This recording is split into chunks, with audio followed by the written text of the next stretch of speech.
traigan las consecuencias pertinentes. ¿Cómo viviríamos cuando el conjunto del pueblo de Dios, beneficiado a la misericordia divina, lo celebrara con gratitud y se volcara a distribuirlo? ¿No sería como la realización de la gran súplica del Padre Nuestro: venga a nosotros tu reino? Y sí, por supuesto, que venga ahora y aquí, a nosotros, a nuestro hoy enfermo y que lo redima. Paso a paso, a veces vacilantes, ya vamos llegando por fin a la conclusión del trabajo que nos ofrece. Me gustaría finalizar el repaso que hemos dado a la presencia y oración de la misericordia divina en el Antiguo Testamento del mismo modo que hemos comenzado, instalados en el marco acogedor de una celebración de la Santa Misa. En los postres, y a modo de conclusión, quisiera recordar de la mano de las plegarias eucarísticas quintas, en concreto del prefacio quinto, la gran oración de petición que recita el sacerdote en nombre de la comunidad litúrgicamente reunida. Petición que reza: danos entrañas de misericordia de toda miseria humana, inspíranos al gesto y la palabra oportuna frente al hermano solo y desamparado, ayúdanos a mostrarnos disponibles ante quien se siente explotado y deprimido. Que tu Iglesia, Señor, sea un recinto de verdad y de amor, de libertad, de justicia y de paz, para que todos encuentren en ella un motivo para seguir esperando. ¿Qué les parece? Eso, ni más ni menos. Bellísimo, ¿verdad? La misericordia que le pedimos al Señor, tan antigua, contiene otras muchas ramificaciones que la van completando, como, por señalar una muy importante, la de la justicia. Y es que ustedes saben muy bien que estamos rodeados por demasiadas amenazas y que ante tanta injusticia que hace daño, y daña siempre al más débil, cada vez más nos urge vivir aferrados a la justicia mediada por la misericordia. Queda, quizá, más adelante este u otro Papa convoque el Año Santo de la Justicia, que mucha falta nos hace. De momento, demos gracias al Padre por ese eterno abrazo de amor que nos regala y que nos dispone a vivir desde la misericordia. Y a ustedes, que el Señor les bendiga. Gracias por su enorme paciencia.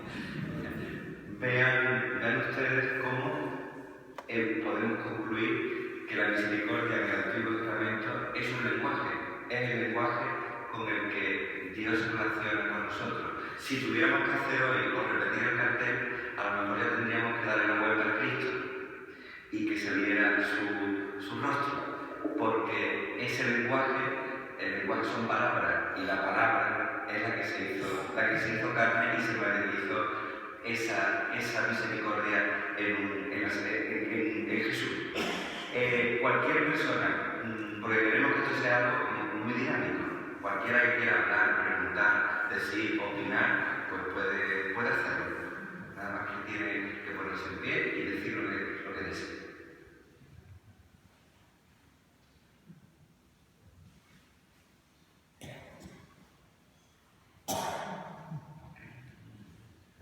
Yo sí quiero preguntar una cosa.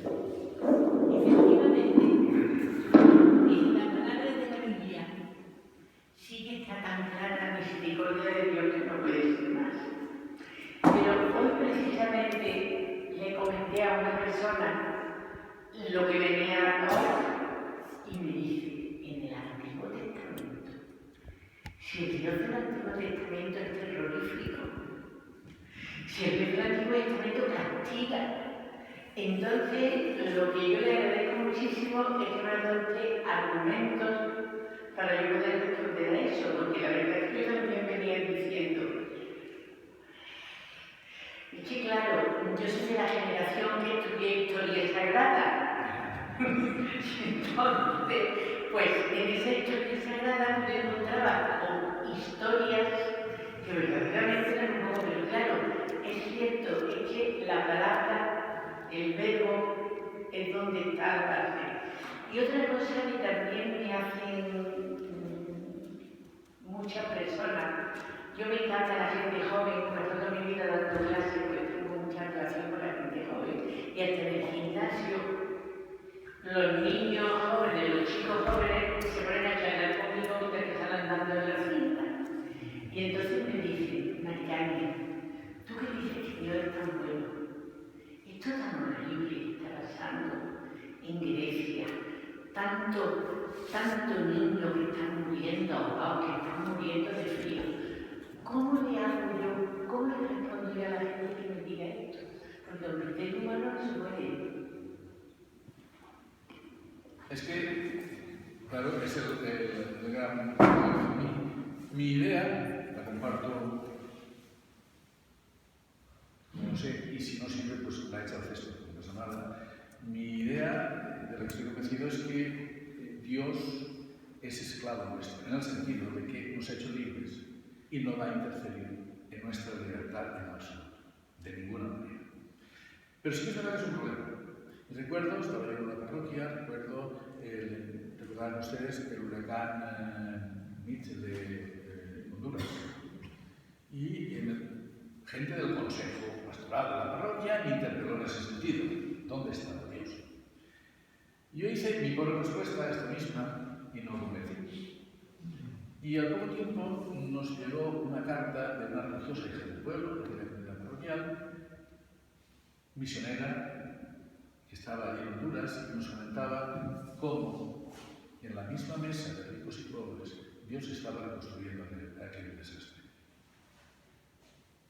Y a lo mejor esa perspectiva, que a mí me emocionó y que la de misa, etc., sea un poco más correcta. Hay una película, que ahora ya la han hecho un remake, pero hay una película que es Jasón y los Argonautas, tema mitológico griego, en que se ve un anfiteatro y a un dios no omnipotente, prepotente, jugando con los deseos de la gente del circo, allí, o sea, se lo tumbo, ese tal. ¿Podemos concebir un dios que me crea cáncer y que provoca el accidente de mi tío o que está jugando con nosotros? Ese es el dios en que nos basamos, quizás sea el dios de la historia sagrada, pero me parece que la voluntad humana es sagrada. Dios se lo ha pedido y con nosotros tiene las manos atadas. ¿Algo que quiero preguntar o decir algo?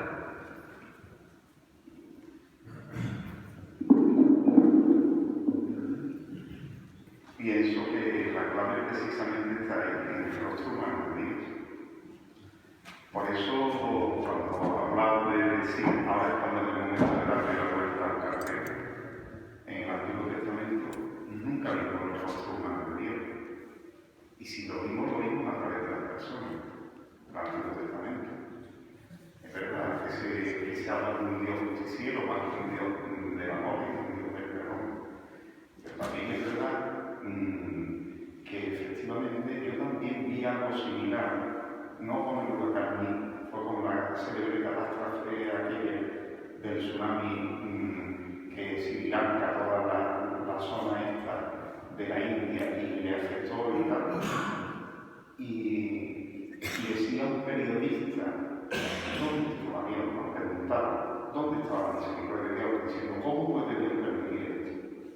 Y cuando se dio la vuelta, se topó con una mujer que decía el hábito de la hermana esta de Teresa de Calcuta. Y entonces, dice, ahí estaba el rostro humano de Dios. Es difícil encontrar el rostro humano de Dios en el Antiguo Testamento, pero el Antiguo Testamento es muy bello para poderlo encontrar también. Es verdad que la terminología santo no figura en el Antiguo Testamento. Nos hablan del Espíritu de Dios, el Espíritu de Dios. Se hace santo con mayúscula en el momento en que aparece el rostro humano de Dios. Pero no cabe la menor duda que la raíz, la base de nuestra fe está en el Antiguo Testamento, al que también tenemos que amar, no solamente al nuevo. Intento responder. Maricarmen, maestra, ¿no? Sí. Profesora. Sí, fui profesora de estoy jubilada. Muy bien. Mucho júbilo, pues. Pues es que los que somos de ese gremio y tenemos alguna edad, hemos conocido los sistemas pedagógicos hasta hace muy poco, que eran con violencia. ¿Verdad? Que eran con violencia. Una violencia que hoy no repugna, pero que entonces se entendía. Mi maestro, cuando llegó a la escuela de Peñajo, tenía una vara que se llamaba Rufina, esa que falta en la estación. Es justo eso. que no era, se llamaba Lucina, con la cual pretendía domesticarlo, supongo. Eso se entendía así. Y nadie, no solo que nadie protestaba, sino que era la manera de entender. Y ya he intentado explicar cómo en el libro de los Macabeos el sufrimiento es comprendido como correctivo de Dios, como pedagógico.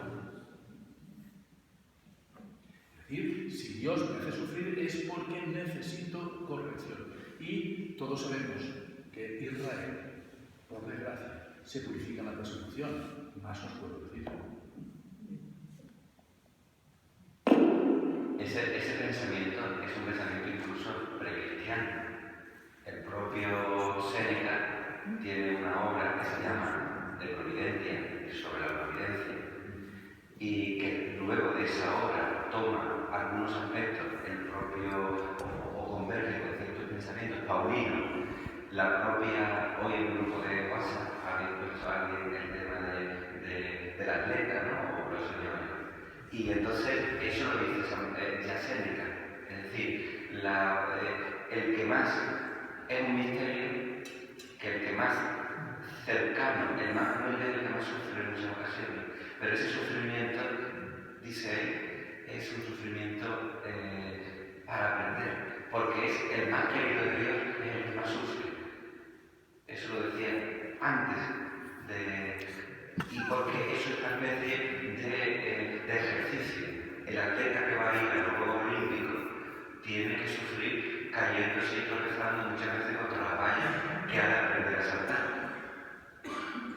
Si esas vallas no nos caemos, nos rompemos a veces el hueso y nos caemos y nos recuperamos, no acabamos de aprender. Yo también he oído esa frase, pero también he oído a muchas personas decir: a mí tal o cual enfermedad me cambió la vida. A mí tal o cual enfermedad me hizo cambiar mi propia concepción de lo que hago, de mi propia existencia. En ocasiones la enfermedad, aunque esto es difícil de asumir, la enfermedad es también una ocasión de seguir madurando.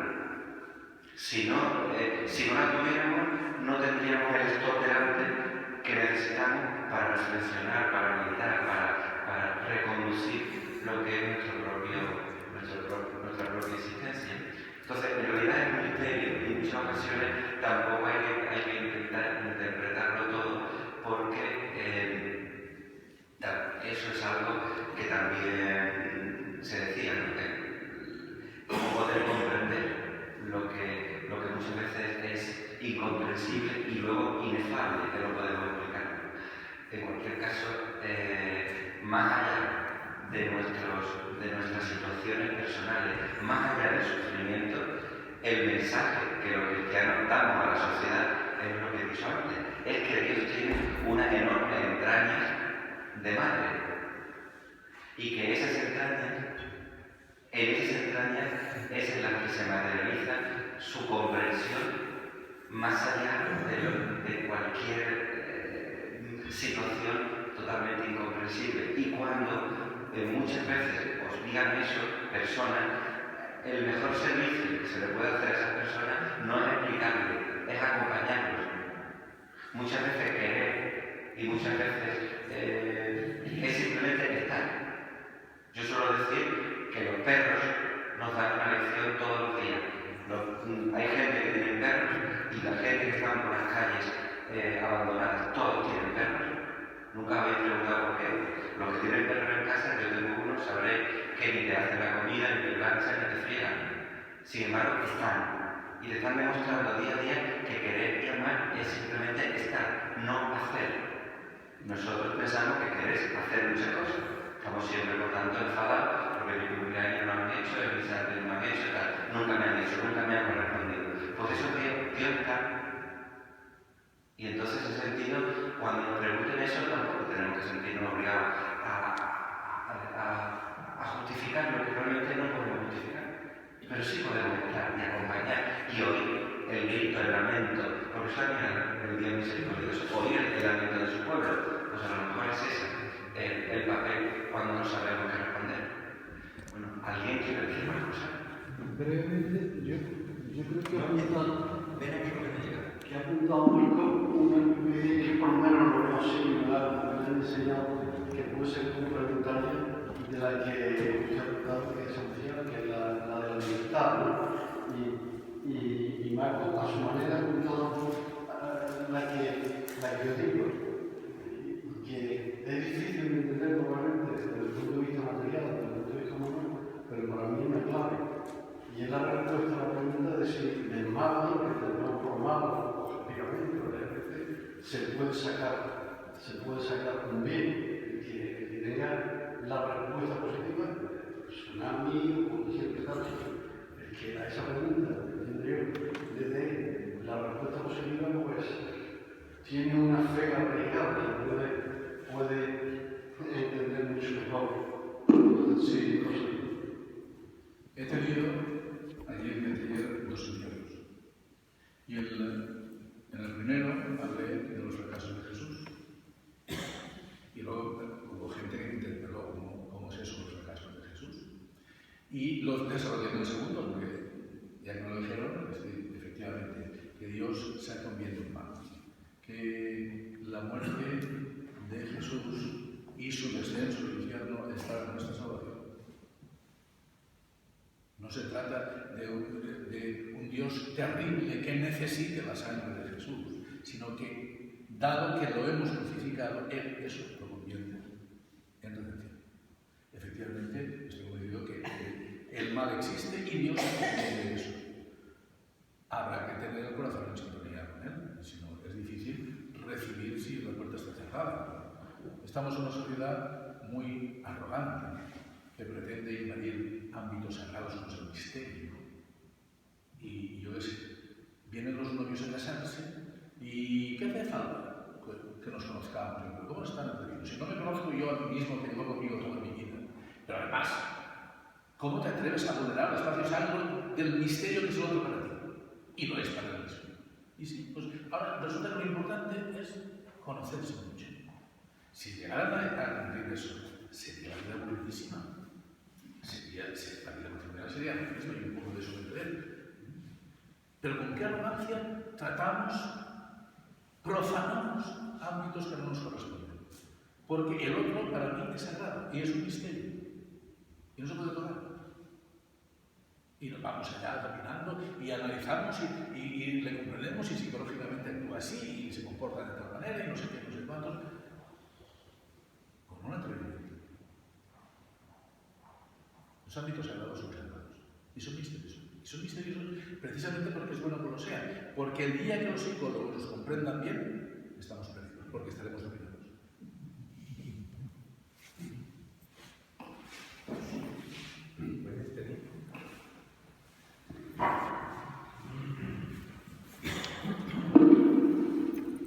De todas las frases que ha dicho usted, me quedaría con la de la misericordia de Dios y de la misericordia de su Hijo Jesús.